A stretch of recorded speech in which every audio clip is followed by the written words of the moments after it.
TVC, a TV do Correio da Manhã. Olá, boa tarde, direto dos estúdios da TV Correio da Manhã em Petrópolis. Começa agora o Correio Petropolitano Debate deste sábado. Eu sou o Hugo Petersen e vamos agora para a nossa edição desse dia 25 de abril. E como de costume, o programa de sábado vai ser focado apenas nas entrevistas que aconteceram recentemente aqui no debate. Na edição de hoje, o diálogo vai ter o objetivo de destacar a importância dos cuidados com a obesidade, de reforçar os motivos dos aumentos dos combustíveis no Brasil e também de valorizar o projeto Evoque.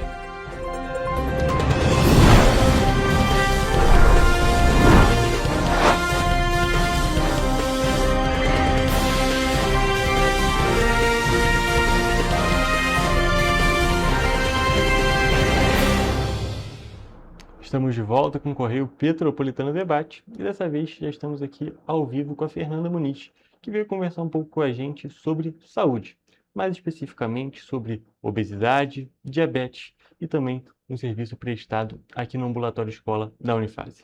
Boa tarde, Fernanda. Tudo bem? Seja bem-vindo ao programa. Obrigada, Hugo. Então, para a gente poder começar, eu acho que é legal a gente primeiro te conhecer, antes de falar sobre todas essas questões de saúde. Então, por isso, pedi que você faça uma pequena apresentação para o nosso público. Eu sou Fernanda Muniz, nutricionista, fui formada na Unifase, né, e tenho uma experiência aí meio vasta em nutrição e atuo no ambulatório escola como preceptora de nutrição clínica. E lá a gente faz o acompanhamento dos pacientes, adultos e idosos, e também dou aula de avaliação nutricional, né, como uma disciplina no campus. Perfeito, Fernanda. E hoje a gente veio justamente conversar sobre essas questões que envolvem a nutrição, mas especificamente os fatores que envolvem a diabetes e a obesidade, que são uma questão histórica da nossa sociedade e que, com o passar dos anos, vem se tornando cada vez mais presente, não é mesmo? Hoje a obesidade ela é vista como uma epidemia, né? E os números só crescem, e isso tem sido alarmante, e a gente, quanto profissional de saúde, a gente tem um olhar muito voltado para a prevenção dessa condição que só vai ganhando força, né, crescendo, e deveria ser justamente o contrário. A gente fala de transição epidemiológica, antigamente a gente via quadros de desnutrição, né, mais graves, e hoje, felizmente, a gente não tem esse cenário, mas a gente migrou para o outro extremo, que é o da obesidade. Lá no próprio ambulatório escola, uma coisa que a gente percebeu, e quando a gente desenhou um serviço, né, voltado para a obesidade grave, foi exatamente por isso, porque a gente viu que dentre as pessoas, ali entre os obesos, desses 30% tinham uma obesidade grave. Então, assim, que é já marcada ali pelas doenças crônicas associadas, né, e o índice de massa corporal maior do que 40.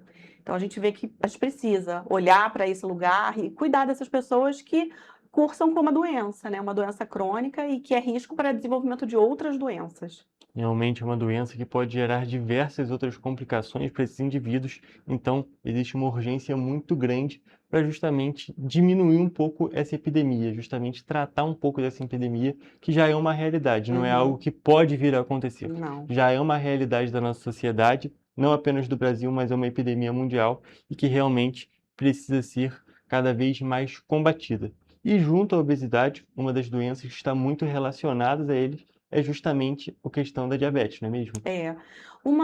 A gente hoje já entende o tecido adiposo, né, que é onde a gordura ali se armazena, como um tecido endócrino. O que significa isso? Que esse tecido ele produz substâncias, e substâncias inflamatórias. Então a gente define a obesidade como uma doença inflamatória, e ela gera uma inflamação de baixo grau.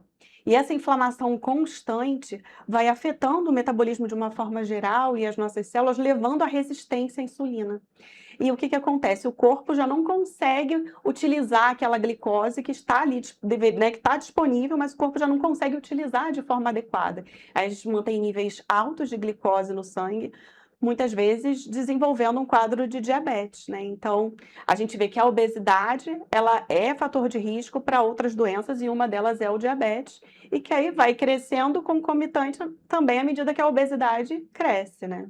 E a gente já tem o diabetes como um grande problema da nossa sociedade, uma doença de complicadíssimo tratamento, não é mesmo? Que não é uma doença com cura, mas que tem um tratamento já complicado, que conforme a pessoa está num estágio mais avançado, num tipo diferente de diabetes, já pode gerar uma série de complicações para essa pessoa.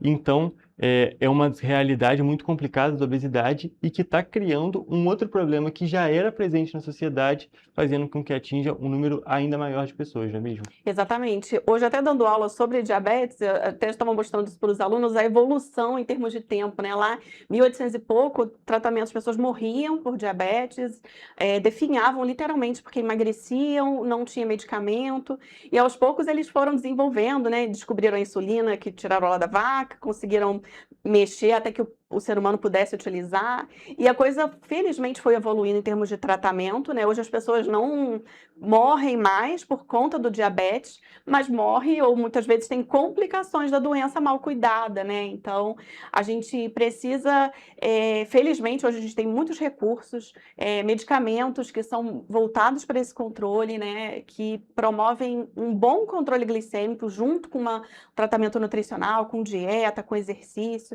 Então, a gente vê que esse combo de doenças que, né, se seguem, obesidade, diabetes, hipertensão, elas podem ser resolvidas e minimizadas com mudanças de estilo de vida, né? Mas não é tão simples assim. A gente fala, é só fechar a boca, é só fazer exercício, mas não é tão simples como parece, né? O indivíduo que tem obesidade, ele tem uma doença. E a doença, assim como qualquer outra, ela tem que ser tratada. Exatamente, tem que fazer um tratamento e muitas das vezes esse tratamento da troca de hábitos, troca de costumes é muito complicado, principalmente porque essas doenças, diabetes, hipertensão, antes eram muito relacionadas justamente a pessoas com idade um pouco mais avançada.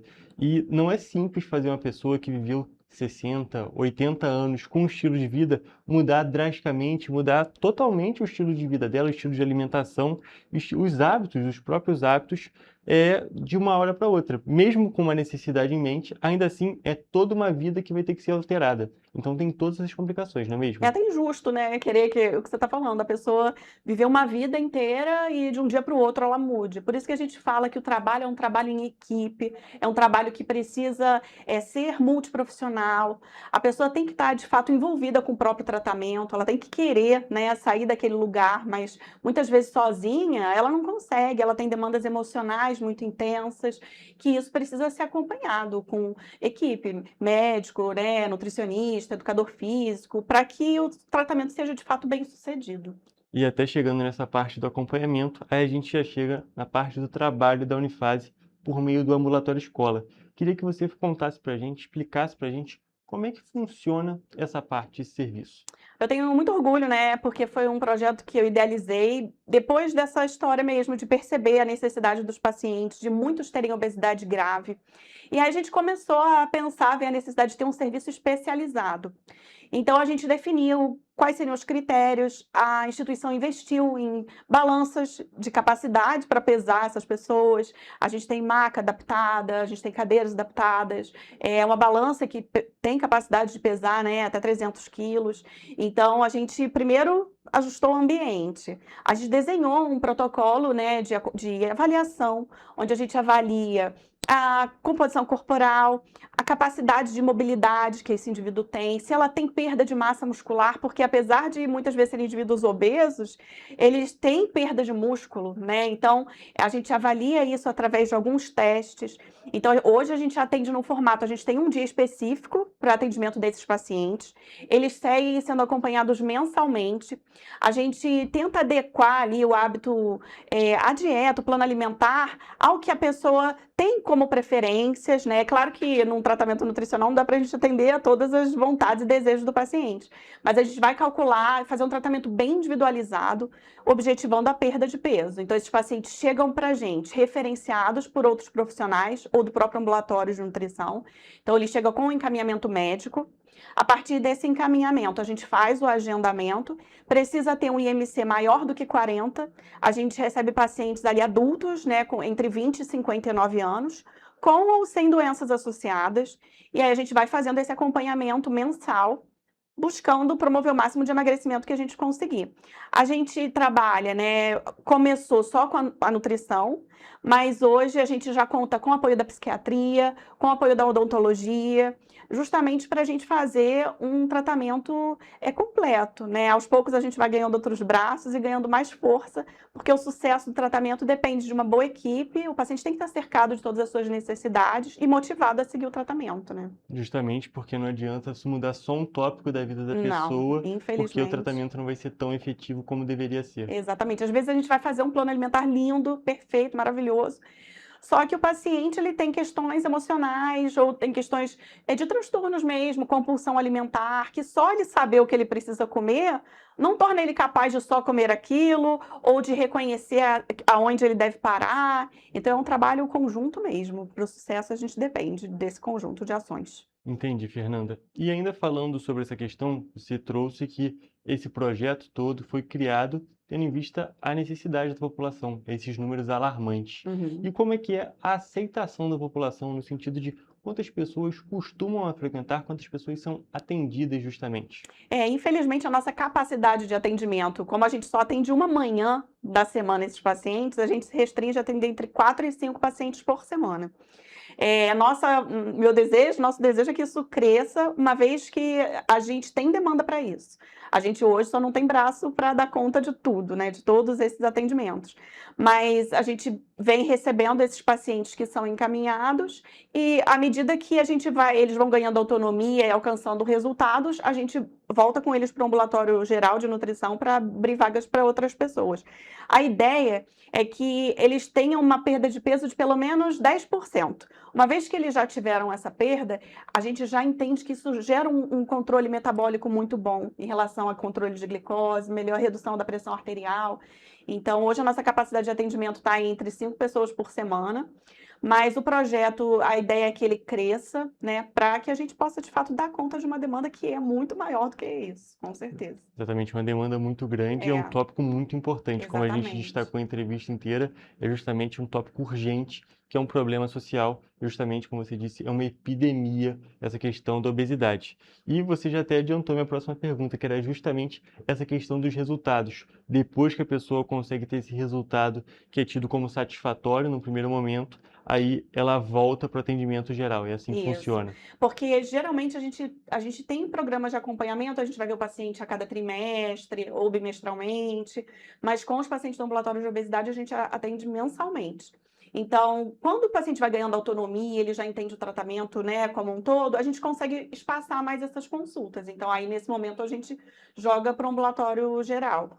Mas por hora a gente tenta acompanhar o melhor que pode. A gente usa uma ferramenta, o paciente tem acesso a um diário alimentar, onde ele pode postar lá todas as refeições que ele faz. A gente vai trocando através de um chat, comentando, estimulando para que ele mantenha, né, os bons hábitos. A gente tem, assim, dentro do que a nutrição é capaz de atuar, a gente tem resultados incríveis, assim, pacientes já terem perdido 60 quilos simplesmente com dieta. Se a gente ainda conseguisse uma medicação efetiva, né, disponibilizada para que esse paciente possa lançar mão, fazer uso, nossa, a gente ainda teria mais resultados ainda. É realmente algo que com o tempo vai caminhando e a gente, é claro, torce para que no futuro próximo, que consigam esses novos artifícios para justamente conseguir resultados ainda mais positivos para a população. E levando em consideração que toda essa questão da obesidade é uma epidemia, como você mesmo disse, é muito importante que a população fique atenta para justamente não chegar nesse ponto, não é mesmo? Exatamente. Assim, a gente fala que hoje a gente já caracteriza o excesso de peso como um fator de risco, né? Então, a gente calcula o índice de massa corporal a partir do peso dividido pela altura ao quadrado.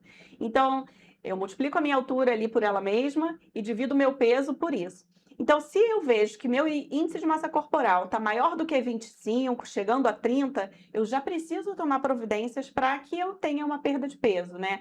E que providências? Procurar um profissional que vai te orientar, vai planejar sua alimentação, né? Para promover esse controle. E a gente não chegar a estados alarmantes como de obesidade grave, né?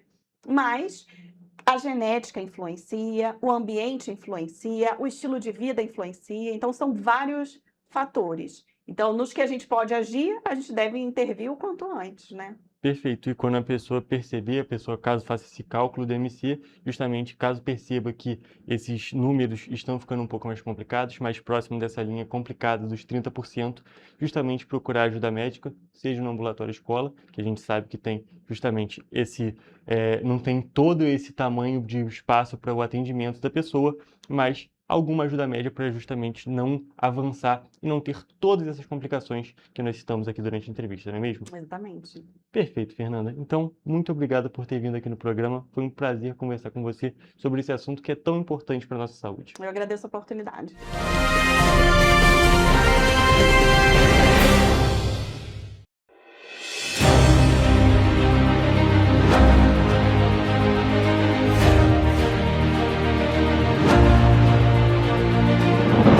Não é jornalismo de direita, é jornalismo direito. Correio Petropolitano. Tudo que seu jornal não deveria ter deixado de ser. Todos os dias, em uma banca perto de você.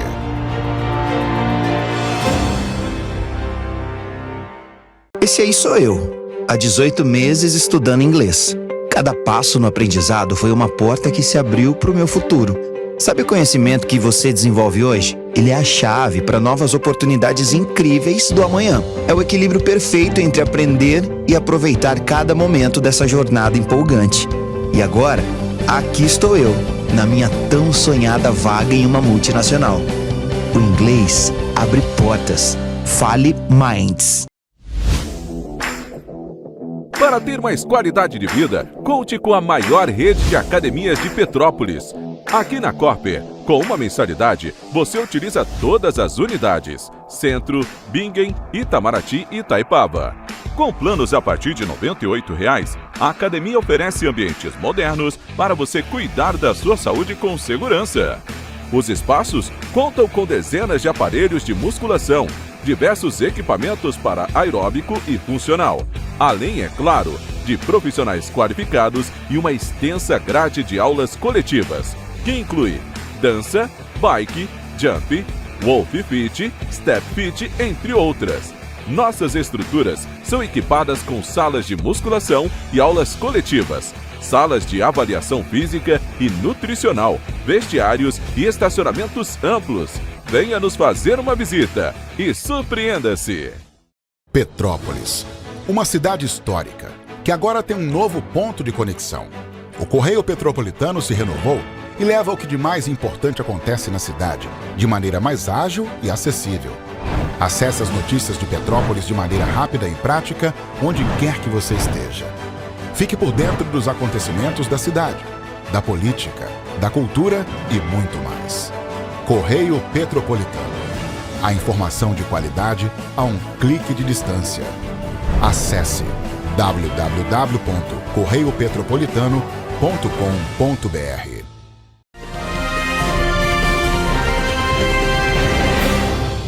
Estamos de volta com o Correio Petropolitano Debate e agora já na parte da nossa entrevista ao vivo. Isso porque estamos aqui ao vivo com o professor Rafael Chaves, que veio conversar um pouco com a gente sobre toda a questão dos combustíveis e, é claro, de como isso afeta a nossa sociedade. Boa tarde, professor. Tudo bem? Boa tarde, Hugo. Um prazer. Seja bem-vindo aqui ao nosso programa, seja bem-vindo à TV Correio da Manhã. E para a gente poder começar a nossa conversa, é claro, é muito importante a gente entender com quem que a gente está falando. Então, por isso, vou pedir que você se apresente para o nosso público. Eu sou Rafael Chaves, professor de Economia da EPGE, a Escola de Economia aqui no Rio de Janeiro. Tenho uma passagem conversando contigo, Hugo. Programa também, professor. E para a gente poder começar, eu acho que é muito importante a gente entender o que está acontecendo. É claro, a gente já trouxe uma série de matérias aqui na TV Correio da Manhã sobre esses aumentos que a gente está observando nos combustíveis em todo o país, não só no país, na realidade, a gente está com essa questão dos combustíveis em todo o mundo e é muito relacionado ao que está acontecendo no cenário geopolítico, não é mesmo, professor? Com certeza, a guerra, né, está acontecendo numa região onde tem um fluxo grande de produção e comércio de combustível fóssil, e isso está fazendo com que falte produto ou reduza o tamanho da oferta, pressionando os preços de petróleo e dos seus derivados, né? Gasolina, diesel, querosene de aviação. Então é uma tragédia essa guerra, longe do Brasil, mas os efeitos dela acabam sendo sentidos aqui também. A gente não consegue controlar o que acontece lá no Oriente Médio, mas os efeitos chegam aqui, está chegando na forma de inflação de preço de combustível, diesel, gasolina, passagem aérea já subiu bastante também. Professor, é importante destacar que a gente teve uma série de medidas do governo federal justamente para tentar atenuar essa questão, atenuar esses aumentos que estão acontecendo na questão dessas medidas influenciando as distribuidoras. Mas por que a gente está observando esse aumento da mesma maneira? Olha, Hugo, eu acho que as medidas têm uma série de equívocos. Em primeiro lugar, você lutar contra o preço de mercado é muito complicado. A gente tem o Brasil, é um país muito grande. Só para você ter uma ideia, a gente tem próximo de 50 mil postos de gasolina espalhados pelo país todo. E são esses comerciantes, muitas vezes pequenos comerciantes, que fazem a venda do diesel e da gasolina na ponta. Então a oferta ela é muito descentralizada. Da mesma forma, o consumo também é descentralizado. E o mercado ele acaba funcionando. Vamos dar um pequeno exemplo aqui. Imagina um posto que tenha lá no Mato Grosso do Sul vendendo diesel e alguns fazendeiros preocupados com a colheita, com medo que falte o produto. Então ele está disposto a pagar um preço mais alto, porque ele quer garantir o diesel para fazer a colheita. E da mesma forma, o posto está disposto a importar e a vender por um preço mais elevado também. Então, quando você toma medidas de botar a Polícia Federal, assustar o comerciante e dizer que determinado preço não pode ser praticado, você está interferindo ali naquela relação de compra e venda de mercado, que tem uma razão de ser. Né? Então, se o preço está subindo, é porque está diminuindo a oferta do produto. Quem precisa muito do produto está disposto a pagar mais caro para garantir o abastecimento. Então, a primeira ressalva que eu faço é essas medidas de colocar a Polícia Federal para ir atrás de posto de gasolina, para tentar dizer qual que é o preço, tentar tabelar preço, né? Não é um burocrata em Brasília que vai dizer qual deve ser o preço. Tem que deixar o mercado funcionar. É um momento difícil e o mercado ele é a melhor forma. Essa decisão descentralizada de qual que deve ser o preço na ponta é o melhor que a gente tem. Pode não ser ideal, pode não ser perfeito, a gente não queria guerra, não queria subida de preço, mas infelizmente está acontecendo e você tentar, na base da canetada, não vai funcionar. Parece que é uma coisa. Me remete ao passado, na época, antes do Plano Real, quando a gente tinha aqueles planos econômicos, né? Na época do Sarney, fiscal de preço. Isso nunca funcionou e não vai funcionar nesse momento. Então, eu acho, de certa forma, equivocada. O outro equívoco que eu começo a observar é o preço congelado ou muito defasado da Petrobras. A gente sabe que a Petrobras, como de costume, ela não repassa a volatilidade para a refinaria, mas já passou, já não é mais volatilidade. O preço de petróleo mudou de patamar, saiu de $60, hoje está a $110 o barril. A gente não tem nenhuma perspectiva de arrefecimento do conflito e já é necessário repassar o preço, né? Você vê, por exemplo, que a Petrobras ela vende o barril de petróleo a preço de guerra. Ela está faturando o barril de petróleo num novo patamar de preço, respeitando o preço de mercado. Você nota isso quando você vê o repasse do preço de combustível na Bahia, por exemplo. A refinaria da Bahia ela compra petróleo da Petrobras e repassa esse custo para o mercado final. Então você já vê o preço de combustível disparando na Bahia, porque a Petrobras está vendendo barril de petróleo a preço de guerra para a refinaria da Bahia. Mas, ao mesmo tempo, está segurando o preço do combustível no resto do país. Então, vai criando certas distorções que não são desejáveis. Então, eu acho que o governo está deixando muito a desejar na forma como ele pode conduzir esse período aí mais conturbado. Já deveria ter aprovado uma subvenção mais agressiva e de forma horizontal, como foi feito na época do governo Temer, onde todos os agentes de mercado, todos os importadores tinham acesso à subvenção do diesel num valor compatível com a crise daquele momento, né? Isso não foi feito ainda aqui no Brasil. É bom lembrar, só para fechar, eu vou devolver para você, Hugo, é bom lembrar que 30% do volume de diesel no Brasil ele é importado, então a gente está pagando o preço do diesel, vamos falar preço de guerra, 30% já está sendo pago no mercado, e mais a refinaria da Bahia, que está comprando petróleo também a preço de guerra. Então, a gente precisa ter medidas mais efetivas e que sejam horizontais para não criar distorções no mercado brasileiro. E professor, você citou justamente esses possíveis equívocos e equívocos que você acabou de destacar. Eu queria saber quais são os possíveis efeitos que a gente pode ter na sociedade dessa demora ou de uma ação que pode ser feita da maneira incorreta, como as que você citou, justamente para o restante da sociedade. Quais são os impactos que a gente pode ter na nossa economia, justamente por essa, querendo ou não, distorção do cenário que a gente vem observando, do tratamento do cenário? Olha, os impactos, um primeiro impacto que eu acho que é gravíssimo, é um possível desabastecimento, porque quando você coloca a Polícia Federal, a ANP, e começa a dizer que vai combater os comerciantes que estão tentando ali fechar operações de compra e venda, né? Vamos lembrar que se tem alguém vendendo um produto, do outro lado tem alguém disposto a comprar. Quando o governo entra no meio dessa relação, criminalizando essa atividade comercial, o primeiro impacto que você pode ter é uma inibição da importação. Quando você inibe a importação, você pode ter o desabastecimento, que é péssimo. O diesel mais caro do mundo é aquele que falta, que não tem. Então o cara está querendo, por exemplo, colher a sua safra e não tem produto disponível para comprar. Então esse é um efeito que seria realmente muito desastroso.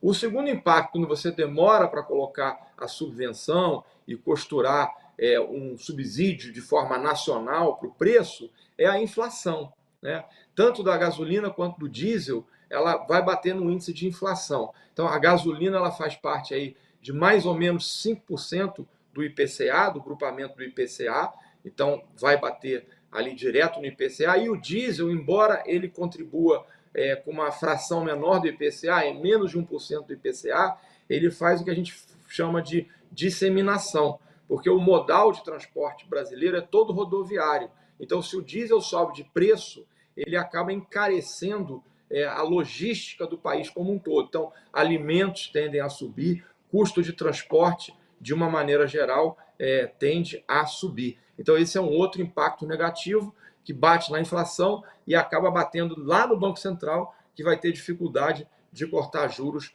com uma economia com maior nível de inflação. E, por último, no fiscal também, né? Porque se a gente importa 30% do diesel, isso aí, Hugo, só para você ter uma ideia, o Brasil ele importa em torno de 40 a 50 milhões de litros de diesel todos os dias. Então, é muito diesel importado. Então, se você vai subsidiar esse preço, você vai vender para o consumidor final mais barato do que o quanto você está pagando na importação, essa conta, alguém vai pagar essa conta, né? E o governo, a gente sabe que ele não cria dinheiro, ele não gera riqueza, ele arrecada. Então isso bate no fiscal, de uma forma ou de outra, a gente vai acabar pagando essa conta, ou na bomba, se deixar o preço flutuar, ou se for entrar com subsídio, vai pagar na forma de imposto. Então esses são os efeitos que eu vejo que são muito adversos, né? Eu vou resumindo aí 3 efeitos, né? A possibilidade de desabastecimento, uma inflação mais alta, com possibilidade de frear a redução de juros já em curso pelo Banco Central, e, por último, uma fragilização das contas fiscais, que já não andam bem. O governo vem gastando muito nos últimos anos, embora tenha havido aumento de arrecadação, o aumento dos gastos foi superior, então a dívida pública cresce no Brasil e vai bater também no lado fiscal, esse problema aí de combustíveis, o problema da guerra, que, ao que tudo indica, vai se prolongar ainda por algum tempo. Perfeito, professor. E para a gente poder entender melhor essa questão da disseminação, justamente dessa questão do preço do diesel, justamente de toda a nossa economia, de todo do nosso país depender muito do transporte rodoviário, dos caminhões, tanto que a gente pode relembrar justamente do período da greve dos caminhoneiros, onde o Brasil realmente parou por toda a situação que a gente vem observando, nós podemos perceber que com toda essa situação que a gente vem observando no mundo, toda essa questão da guerra, todos esses aumentos que vêm acontecendo, a tendência é que a gente comece a observar logo diversos impactos na economia do dia a dia, não é mesmo? Aumento no preço dos alimentos e coisas do tipo no dia a dia da sociedade, não é mesmo? Com certeza, Hugo. Por isso que seria importante medidas mais ágeis, né, de fazer a subvenção de forma global do diesel, como foi feito, você lembrou aí da greve dos caminhoneiros, como foi feito na época do governo Temer, como foi feito também na época do governo Bolsonaro. Era importante que o governo atual conseguisse fazer também e evitasse essas medidas equivocadas de colocar a Polícia Federal para controlar preço, imposto de gasolina. Isso não vai funcionar. Quanto mais a gente ficar gerando medidas que sejam midiáticas para colocar uma narrativa política em cima disso, mais a gente adia a solução do problema e mais cara a conta vai ficar. Então seria muito importante que fosse possível resolver isso quanto antes, mas pelo que eu tenho visto aí, eu estou bastante cético, né? Essa tentativa de achar que controlar preço e que os mercados vilanizar, né? Você criminalizar quem está investindo. Você imagina um pequeno investidor que montou um posto de gasolina no interior do país, está ali servindo diesel e gasolina. Aí você vai criminalizar esse empreendedor que está tentando levar o produto para o centro do país, colocando a Polícia Federal, dizendo que está praticando preço abusivo. O que é um preço abusivo, né? Se ele está vendendo e alguém está comprando, é melhor você deixar o mercado funcionar do que você interferir de forma equivocada e acabar causando um desabastecimento, né? Que em alguns pontos do país, a gente tem notícias aí que já tem essa questão do desabastecimento. Então, essa inibição do empreendedor, dos importadores, pode custar caro para o Brasil. Perfeito, professor. Tem mais algum ponto que você gostaria de destacar sobre toda essa situação que a gente vem observando na geopolítica mundial, que, é claro, afeta o nosso cenário nacional? Não, é só dizer que é lamentável essa guerra, né, que a gente continua na torcida para que se resolva o quanto antes, para que o preço do petróleo e o preço de energia possa arrefecer, né, um bem tão necessário para todos nós, mas dizer também que não basta só torcer, né? A gente tem que tomar as medidas corretas para enfrentar essa crise e fazer com que os efeitos adversos sejam mitigados. Obrigado pela oportunidade aí de esclarecer, Hugo, e vamos torcer para que essa guerra termine logo. É verdade, temos que ficar na torcida, se unir justamente nisso, porque é algo que afeta todo o país, afeta todo mundo e, é claro, tem consequências extremamente negativas. Não só pela parte da guerra, que já é extremamente negativa, mas por tudo que também é relacionado a ela. Professor, muito obrigado pela sua presença aqui no programa, foi um prazer te receber. Um prazer, Hugo, até a próxima. Até.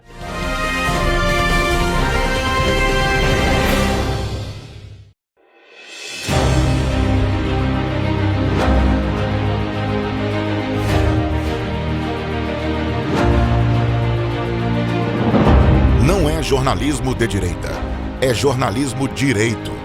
Correio Petropolitano. Tudo que seu jornal não deveria ter deixado de ser. Todos os dias, em uma banca perto de você.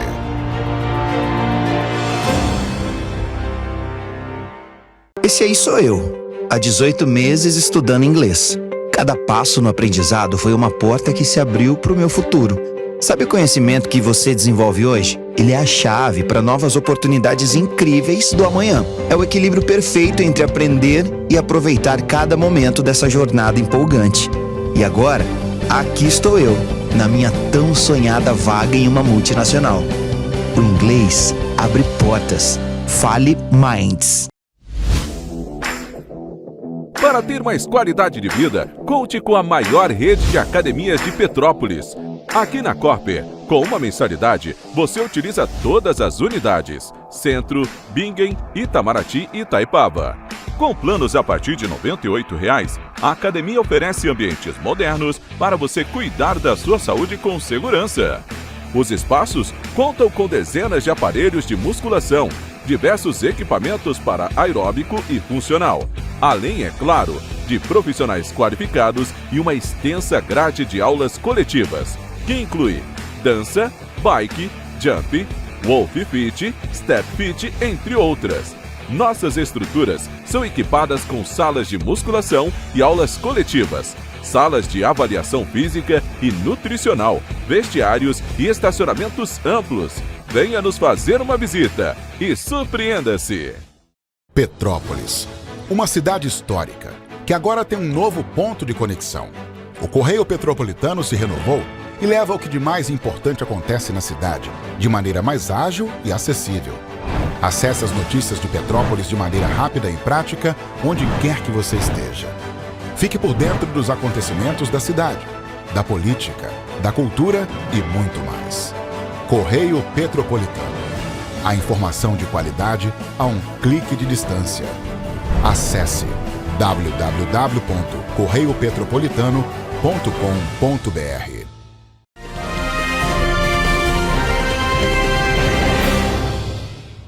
Estamos de volta com o Correio Petropolitano Debate e dessa vez estamos aqui ao vivo com o Jonathan Martins, que veio conversar com a gente sobre um clube de futebol de 7 petropolitano. Boa tarde, Jonathan, tudo bem? Boa tarde, Diogo. Estou ótimo. Primeiramente, agradecer a oportunidade da emissora em nome do staff, jogadores e patrocinadores, a gente poder falar um pouco aqui da modalidade. Seja bem-vindo aqui ao programa, um prazer te receber. É sempre um prazer falar sobre esporte. Mas antes da gente falar do esporte em si, queria que você se apresentasse para o nosso público. Bom, pessoal, me chamo Jonathan Martins, tenho recentes feitos 31 anos e sempre fui apaixonado por esporte. Fiz categoria de base aqui na cidade, principalmente campo e futsal. E depois disso fiquei um pouco afastado por questões de trabalho do esporte. E em 2023 me foi apresentado a oportunidade de começar a criar esse clube de futebol de 7. Perfeito, Jonathan. Então, eu acho que um jeito interessante da gente começar mesmo a nossa conversa, a nossa entrevista, é justamente, vou pedir para que você explique como é que foi esse processo de criação, como é a história do Evoque FC. Perfeito. A Evoque, ela surgiu a partir de uma ideia de um grupo de amigos jogarem um futebol com mais responsabilidade, mais competitividade, mais emoção. Só que em 2023 já disputamos um campeonato, o qual nós já tivemos uma participação muito além das expectativas. Então nós vimos que estruturando e contando com tanto ótimos atletas igual temos hoje e também uma comissão técnica, pessoas interessadas, nós poderíamos galgar voos maiores. Logo, essa questão de ter um grupo de pessoas muito competitivas, tanto que organiza, tanto quem joga, acabou fazendo nosso time ter realmente um sucesso meteórico. Em Petrópolis, chegamos a ficar quase que 1 ano e meio sem qualquer derrota.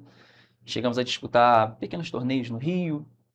Então, a gente foi vendo cada vez mais a importância e a referência que o clube se tornou na cidade. E hoje a gente encara isso de uma forma quase que profissional. Estamos caminhando bem para chegar nesse processo. Perfeito. Até um tópico bem interessante da gente destacar é que você falou que já teve, você mesmo pessoalmente, teve uma trajetória pelo campo, teve também pelo futsal, mas o Evoque FC é um time de futebol de 7, não é mesmo? Sim, futebol de 7. Bom, o futebol de 7, ele tem momentos do jogo que ele une conceitos do futebol de campo, que às vezes é um jogo mais posicional, o jogador respeita a sua posição, é um jogo mais longo. E tem vezes que ele une conceitos do futsal, todo mundo se movimentando, jogadas ensaiadas, do lateral até a saída de bola do goleiro. Então, é uma modalidade que ela vem sendo muito visada agora por conta da Kings League, que não une só o esporte, une também muito entretenimento, mas é uma modalidade fantástica. Realmente é uma porta de entrada para alguns atletas, até mesmo que fizeram uma base e não tiveram oportunidade no campo, que é o grande sonho. O futebol 7 pode mesmo assim impulsioná-los, porque hoje a várzea, né, pessoas chamam, né, quando não é um campeonato cadastrado, uma federação, né, a várzea hoje, existem atletas da várzea que ganham salários muito maiores do que atletas de referência no futsal nacional. Então, realmente são tópicos para serem abordados e serem entendidos, para entender que o mundo dos esportes não é apenas aquele que é muito televisionado, não é mesmo? Não é apenas Exatamente. o Campeonato Brasileiro, vamos dizer assim.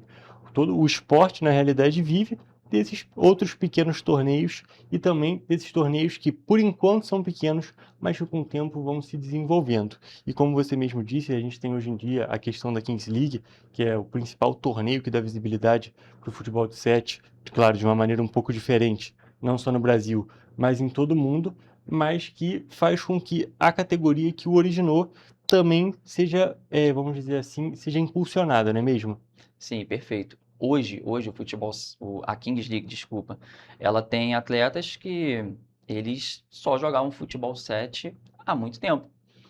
Então, teve exatamente essa explosão, muito por conta dos influencers, né, que sabem fazer um bom entretenimento, trouxe esses atletas para elevar o nível técnico da competição. Saiu de uma ideia, que a Kings League era uma ideia muito de futebol com muito entretenimento, ia ficar muito na esfera dos influencers mesmo jogar, só que tomou proporções profissionais. Hoje, clubes que estão disputando a Kings League, eles possuem tudo que um clube profissional de campo, um clube profissional de futsal vai ter, desde do menor cargo de um staff, desde o massagista até o treinador, que de repente já teve até passagens internacionais em outros clubes. Hoje está muito estruturado.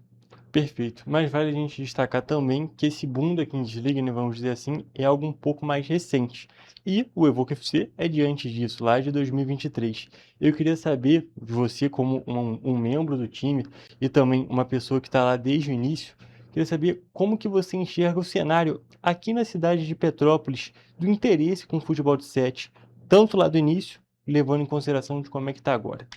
Bom, as competições de futebol de 7 na cidade de Petrópolis, elas já acontecem há muito tempo. Há muito tempo, muito ainda só com adultos. Pode ter até aquele jovem ali de 16 anos para cima. Não existe nada de base futebol 7, exceto algumas escolinhas. Mas aí jogam competições entre elas mesmo. Mas federação da cidade de Petrópolis não existe nada de base.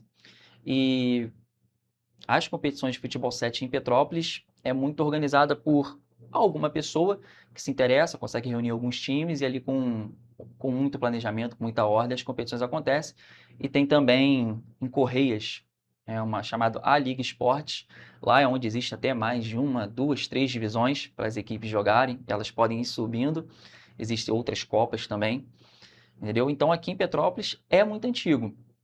E eu tenho uma impressão de que a Evoque, depois desse primeiro campeonato nosso, lá em 2023, que a gente viu a necessidade de se organizar, a gente começou a realmente, entre aspas, né, com todo respeito da palavra, atropelar alguns times entre 2023 e 2024. Só que agora parece que a gente está tendo esse efeito manada. Parece que os outros times também estão procurando se preocupar mais com questões de patrocinadores, mais com questões de atletas que gostam de se manter saudáveis. Está fugindo um pouco daquele muito amadorismo. Está ficando bem interessante as competições na cidade aqui.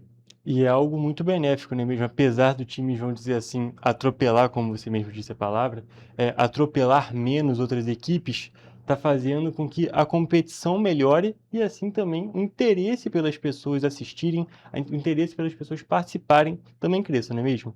Exatamente, exatamente. A única coisa que eu também não posso deixar de falar é que isso impede também do interesse maior, é que ainda acontecem muitas confusões.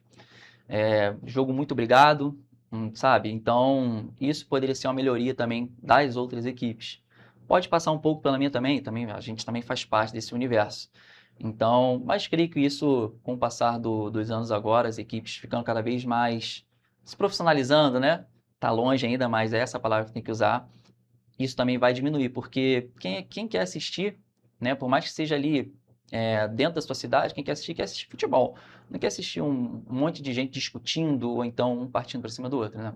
Sem dúvida nenhuma. E também isso passa muito do processo e também da falta, como você disse, de uma liga, de uma organização mais fixa aqui na cidade, por justamente a ausência disso, que seria algo que poderia regulamentar melhor toda essa questão e, sem dúvida nenhuma, pelo menos auxiliar nesse processo de um controle da situação, não é mesmo? Perfeitamente. Se tivéssemos sim uma federação de futsal, temos a Liga de Desportos, mas não existe nada focado no futebol 7.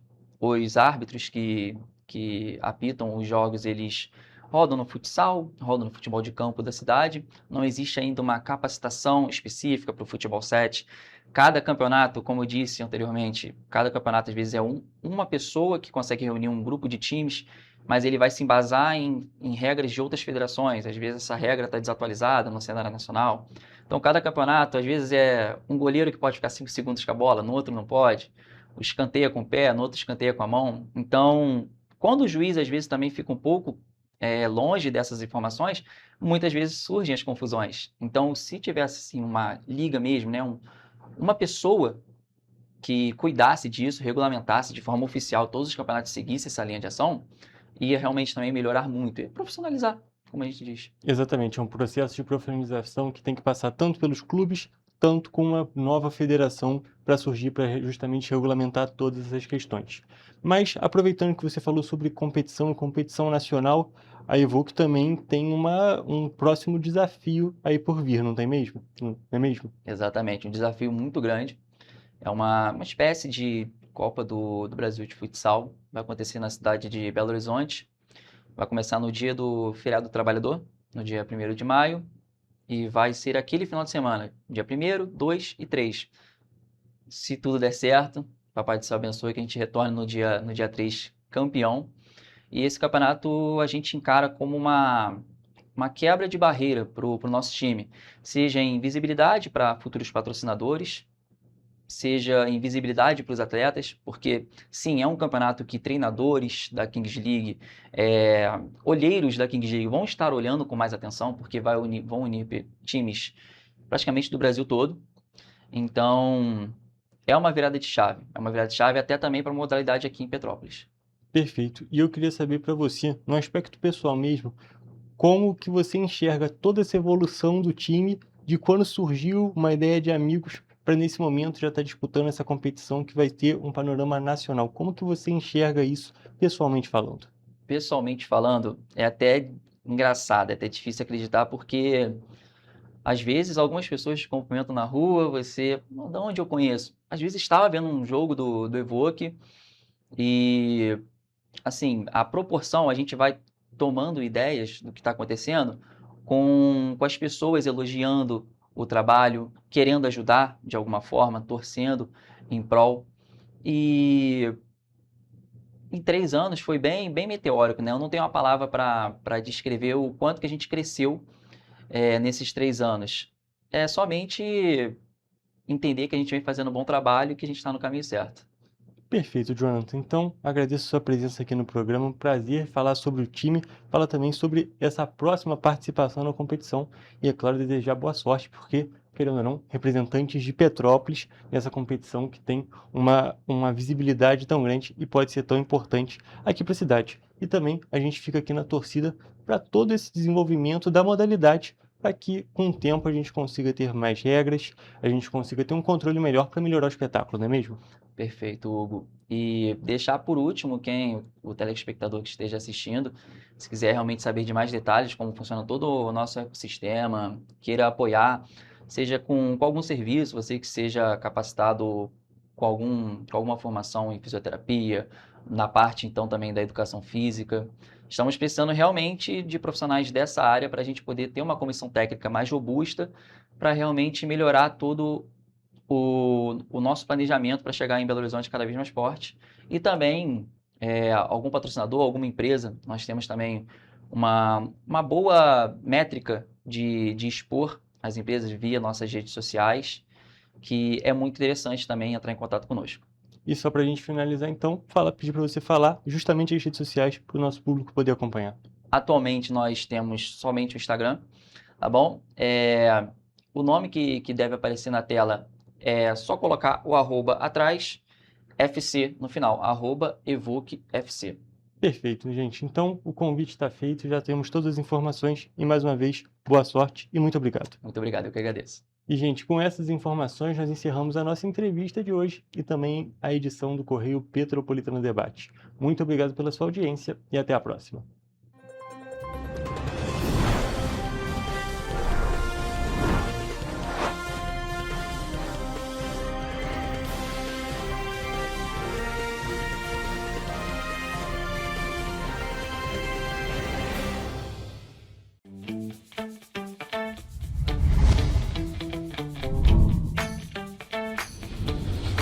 TVC, a TV do Correio da Manhã.